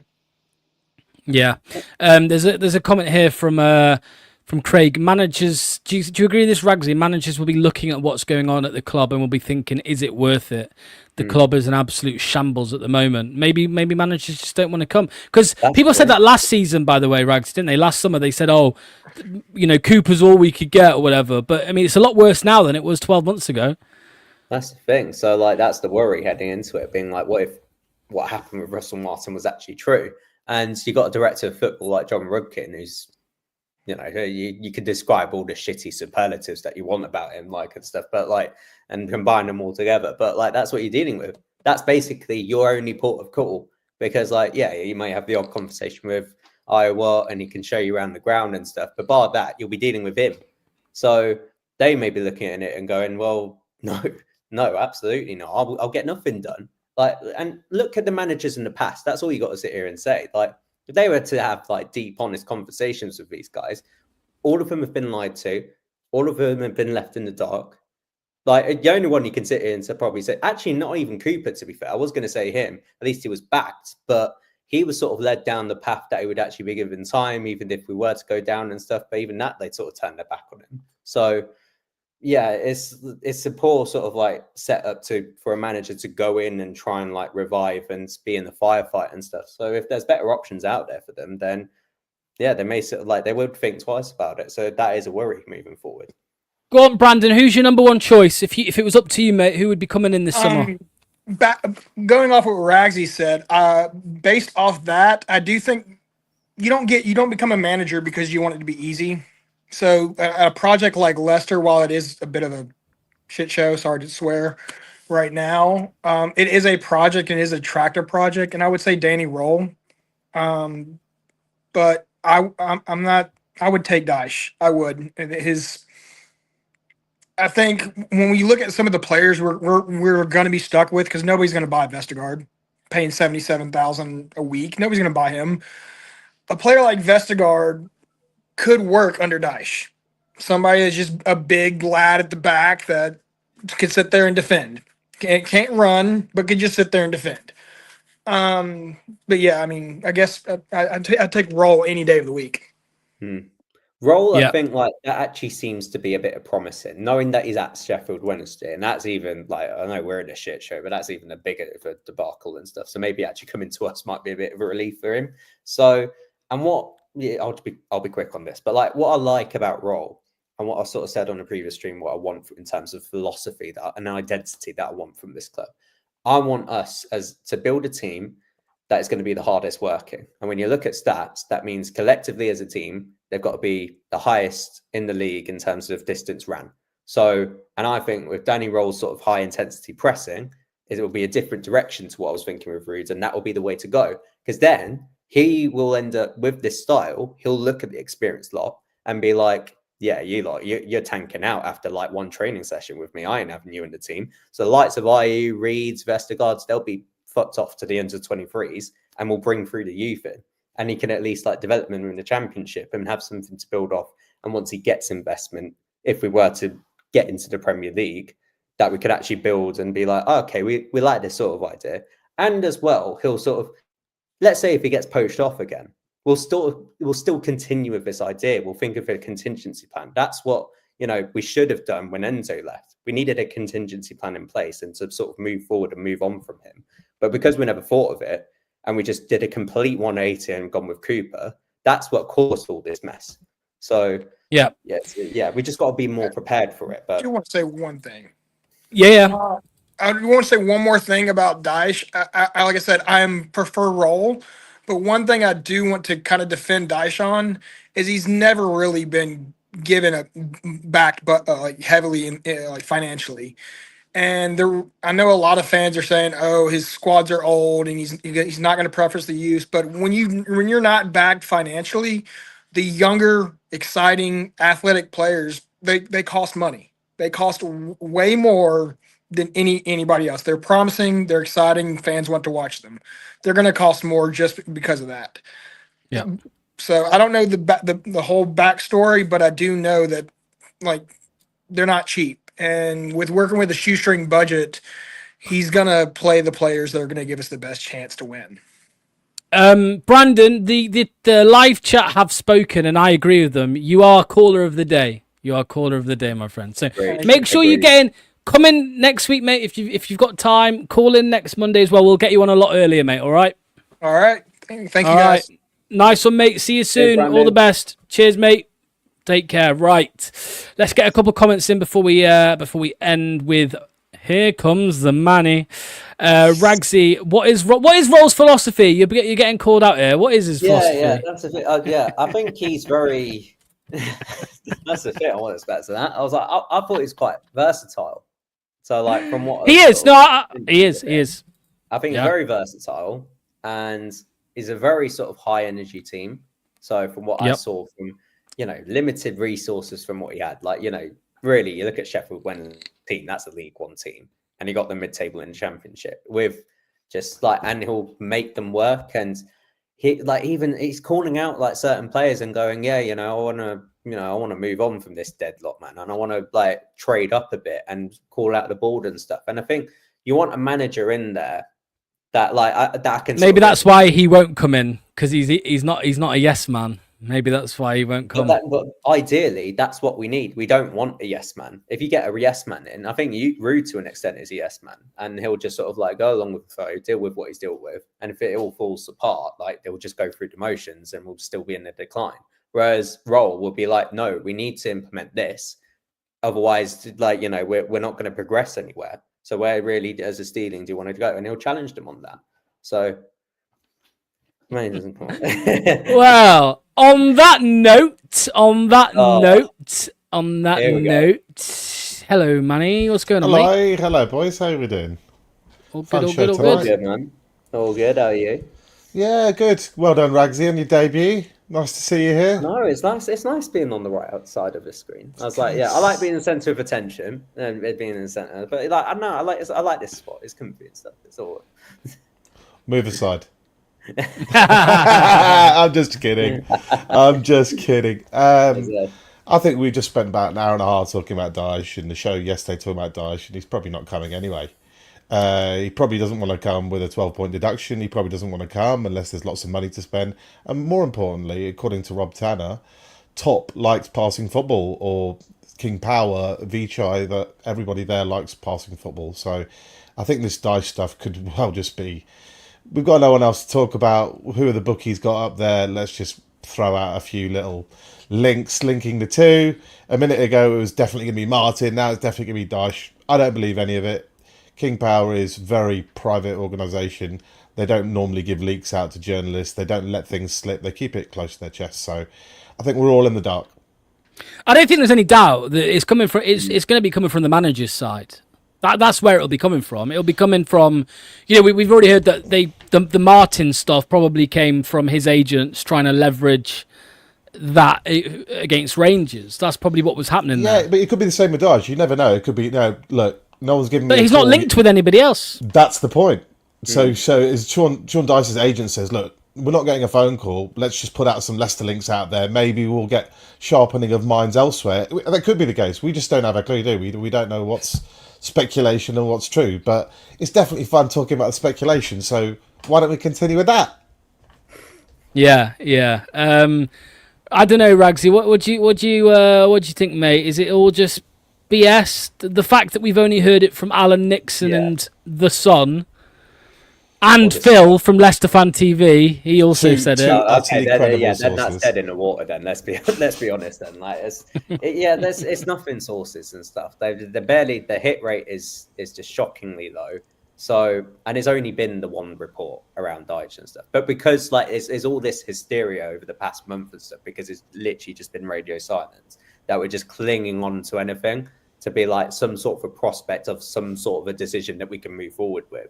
So now there's this debate and stuff. But I think, it could even be a reporter inside the Scum that you just look at and they go like, oh, okay, there's Leicester ain't really doing anything. They're probably looking for a manager. Let's sort of spin a story out of this. So, and this will follow for the next couple of weeks, I reckon. So hopefully we just get some more clarity, because this is just ridiculous now.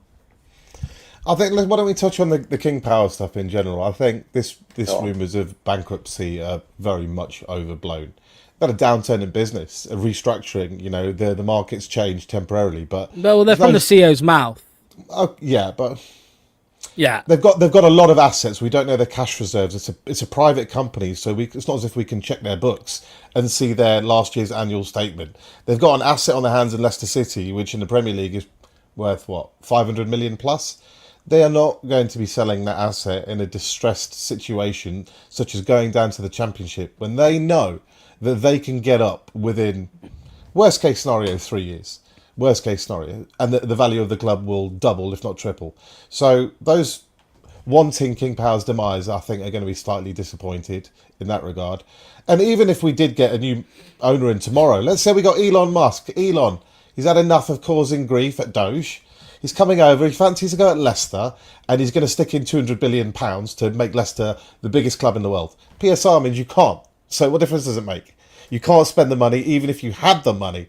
So I don't really see that King Power's financial We situation. don't. We want people who know what they're doing, and that's what we're looking for. Of course, we want that, but you see it with Newcastle at the moment. They would love to go out there and spend £1 billion in the open market, but they're not. They're restricted in what they can do anyway. So, again, now what we should focus on is how the money is being spent. How can we raise more money?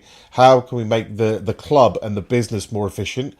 Because if you make the club and the business more efficient and stop wasting so much money, then when we do get back in the Premier League, we'll have a bigger pot to play with. That's the thing. Like when you look at the likes of Newcastle and even Villa now, like yes, they're limited by PSR, and it is absolute bullshit what they're having to go through. But off the pitch, they're still doing everything that they can. They're still like going out there and getting sponsors. They're setting up pre-season tournaments. They're looking at schemes to build up their revenue off the pitch to go and supplement that. What are we doing? What are we doing outside of Leicester to go and funds that into like us going to be a self-sustainable model? Like, hey, Ragsy, I agree with you. That's why I've suggested we should do a Netflix show, even if it's the worst show ever. I mean, even if it's just thorough incompetence every week, that just gets higher viewers. So it's a very good chance it'll be a good hit. Everybody loves a joke and a laughing stock. Look at reality TV. So, I mean, that's a way of getting another 20, 30, 40 million pounds a season in revenue into the club. We don't hear any pushing of that, any thought of that idea. We have guys sitting out there on the bench. I know others think that if you subsidise somebody's wages, it's a bad idea because you're losing money. I don't look at it like that. If the player is not somebody you can move forward with, subsidise wages, you're saving money by not having to pay the extra wages of a player you don't want. Yannick Vestergaard's been sitting not even in the squad the last 2-3 months. We're one argument away from this happening again next season. No one's going to pay the full money, so subsidise the wages, at least save half the wages. You can do a lot with that savings that you've made.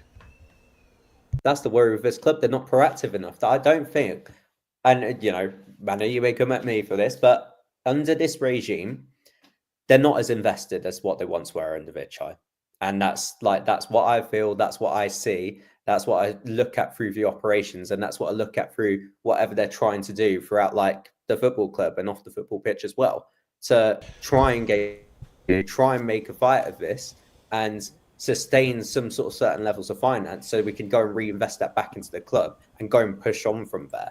But I don't think you can put it just on that Vichai's passing this, because after Vichai passed, we did finish twice. Yeah, but things don't fall apart straight away, do they? I get that. Really good foundations where he left us in. I get that, but we did finish fifth, won the FA Cup. We finished eighth in the Premier League. Look where we are now. It's still not bad. Obviously, it went downhill very, very quickly, but it's just not as simple as it's all been one way downhill. It's not. We did win an FA Cup. People seem to forget that was 3 years after Vichai passed away. 3 years.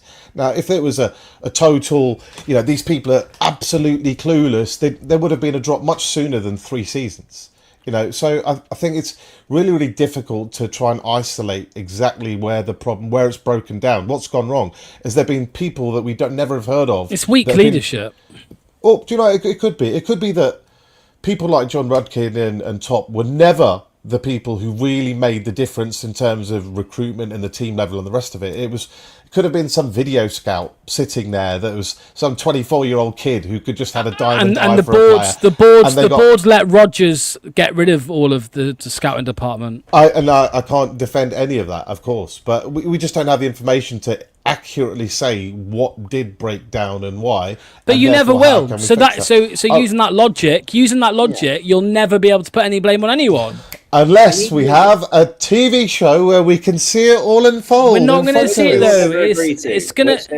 We've got. Yeah, they'll never allow it. Do you know what? If we ever got an American owner, I bet you will have a TV show within 5 years. I agree. Probably. Straight away. They'll see it for what it is. They'll see it's a cash cow. It's a way of attracting an audience, a way of generating extra revenue, a way of raising the stature of the club internationally, because you can watch Leicester City in a different kind of way in your living room and in your underpants if you really want. So I think it's a fantastic idea that we should look at things like that. But I think the next managerial appointment and this summer of transfers, I mean, if you haven't learnt from the going in a different direction after Enzo, if you haven't learnt from signing Cody's and all these old guards that we've got before, and you haven't identified that they've been a large part of your problem, then I think naturally the calls will be getting louder and louder for KP to exit. Hey, look, as long as people watch, huh? Yeah. I'd watch that. Would you rather a sheikh or American owner? Sheikh. I would take the sheikh, because the difference between them is an American owner would be efficient, they'd be sharp, where they might not walk in and immediately be very good because they probably don't have much experience of football, but that kind of money will sharpen up and wise up pretty quickly. The difference is at the end of it, they'll want a return from their investment. They will understand that if I improve performance, then my asset has greater value and I will get a bigger return. But the sheikh doesn't care about return. The sheikh just wants glory. Like, give me a FA Cup, give me a Champions League. I remember we laughed at Vichai when they said Champions League for Leicester City, like madness. And I think just segueing this cleverly back to Dyche, I think sometimes, those who want Dyche, I don't mean this in a bad way, but sometimes I think sometimes you've got to have a bit more faith in the club. You're thinking little old Leicester again, we just got to stay up in the Premier League and that will be good enough, and look at where we are, and we're miles away from it. We're not miles away from it, and I think the one thing unique about the Leicester story is you dare to dream. So I set my ambitions very, very high. I don't look at 17th of the Premier League as my end point, and I think this stuff about using a stepping stone to get to your end point, I don't really buy that myself, mostly because, post Burnley is, post Dyche at Burnley have been yo-yoing for a few years. It's not as if the next manager came in, the foundations were so solid at Burnley that the next manager came in and he could keep them up. The foundations weren't there, that's why they've been yo-yoing. And apart from the rest of it, I don't want to see this style of football. I'm sorry, these trying to sell me that this exciting brand of football. Since when has ever Dyche been known for exciting football? Can someone tell me? I must have missed that. See, that's the thing. I don't really care for the exciting football part is not really a necessity for me. It's secondary. I think, you want to see progress on the pitch and you want to see players develop into that style. And knowing the style, I think moving forward, I think the majority of the bulk of players are going to be forthcoming with that. But paramount for me is how effective is your football. Now, if it's results orientated and you look at Dyche and go, well, you look at what is it like how cheap of a squad value he's got, and he's making the most of it somehow. Like you're looking at Rivrol, a League One Sheffield Wednesday team, and they're mid-table in the Championship. You go, well, that's pretty effective. So that's what I'm looking at. If Dyche was effective, I wouldn't mind it. But after seeing what happened at Everton, clearly it's not anymore, and we need to move forward with the times. So it's the style of play and stuff. I liked what I saw under Enzo, but I'm not using that as a basis to go and push for that specific style of play. Okay, I've got a couple of plugs to do. So that is the end of the call-in show. Caller of the day, Brandon. What a guy! Great call. Hopefully he'll be back in next week. Second though was Joe. Joe was good as well. Yeah, Joe was good as well. Yes, but Brandon, I like to give it to the first time caller. Can I make one last point just before you go?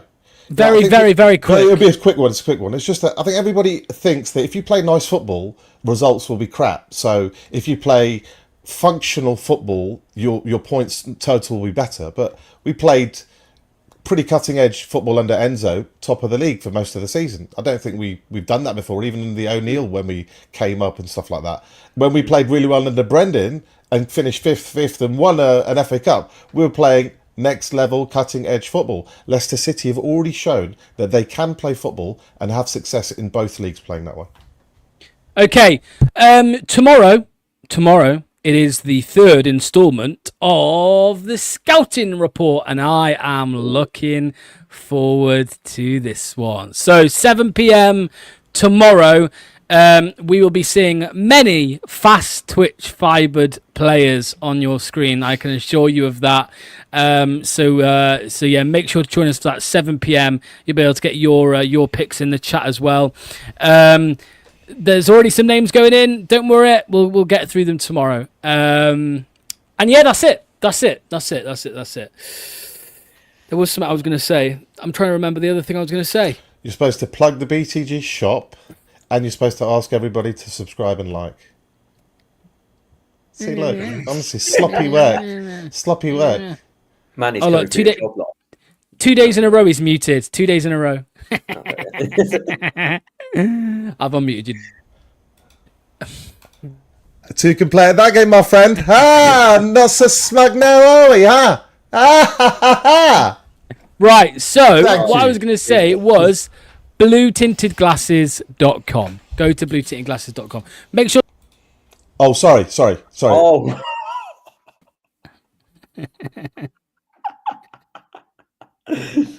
Nah, that's savage. That's savage. He's got... Power trip, my friend. Yeah, Fast. switch. What Manny doesn't realise is I can just take his admin duties off him right now. I could defect to Phil. Look, tomorrow's You show. can what? You can what? Go on, say it again. Defect to Phil. Phil, where are you? Call me out. Come on. Put enough money on the table. I'm there for a transfer. Tomorrow's show. Seriously, Lux is right. It's going to be. We've been through the defenders. There's actually been some agreement as well between myself and Anil on one of the players. It's more exciting names for you guys to look at, just to prove that it's not just pointing out what's wrong, is that we're giving you solutions too. Yeah, 100%. Okay, that's it. There will be no Danish players either, so everyone's happy there, right? Yeah, so we'll see you tomorrow, 7 p.m. Unless there's a manager sacking in the morning, then we'll be live. But we'll see. Trust me, Manny's not winning this one tomorrow. I've got the guy. Let the people decide. Let the people decide. Huh? Right, we'll see you soon. Cheers to Ragsy as well. Take care, everybody. Thank you to today's sponsor, Match Bingo. Over 200 grand has been paid out to players so far by taking sports betting, football and bingo and combining them into one brilliant app. Make sure to get your bingo card for any Leicester game in the upcoming season by clicking the link in the description or via the QR code on screen.